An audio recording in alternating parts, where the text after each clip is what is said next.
Are there some things that you look back on? I'm sure there are, right? You think, boy, we should have done that or could have done that differently or better, or wish we had done that. And then what are maybe some of the things that you thought, man, that was one of the best things we've ever done, or maybe you know, tips or tricks for schools and administrators that might be thinking about making that change from a traditional setting?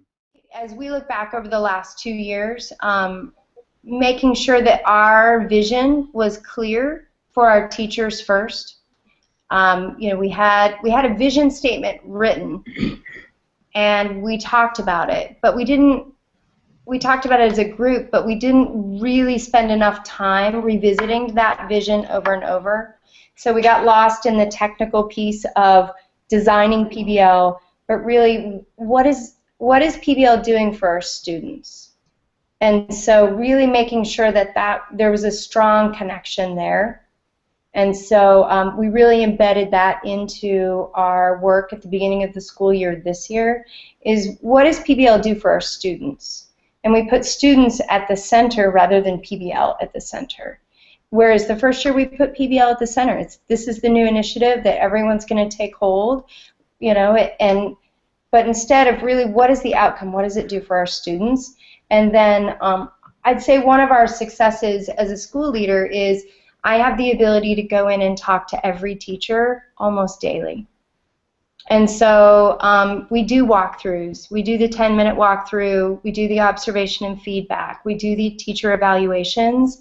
But I have found what really has helped my teachers grow is I know what projects they're doing, and I can check in with that particular project and their product. And I think personalizing the work for teachers and feeling supported by their school leader who gets what they're doing, in the sense that I know what PBL is.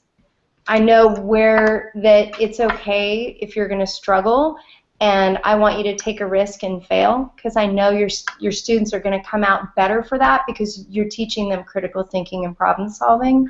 And so I think as a school leader, how do we take the structures and processes to really support teachers without having to abandon all of your other responsibilities and duties? And so I have some pretty sacred time on my calendar that is just set aside for 2-minute walkthroughs and check-ins with my teachers.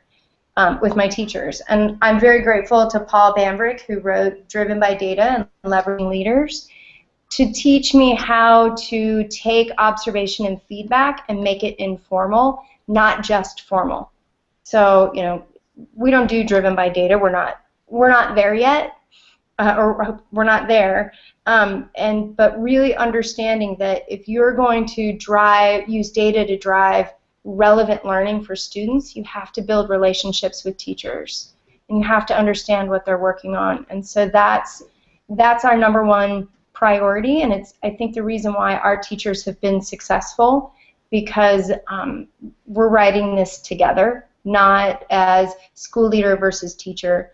And in order to change it from an us to a them playing field, to level that out, it's me being on that playing field with them. Well, is that more a function of your size, or is it more a function of sort of the structures that you're using, or both? So I really pulled these structures when I was the K-12 administrator in a school of 1,200. And I had 75 teachers to manage and provide and build relationships with.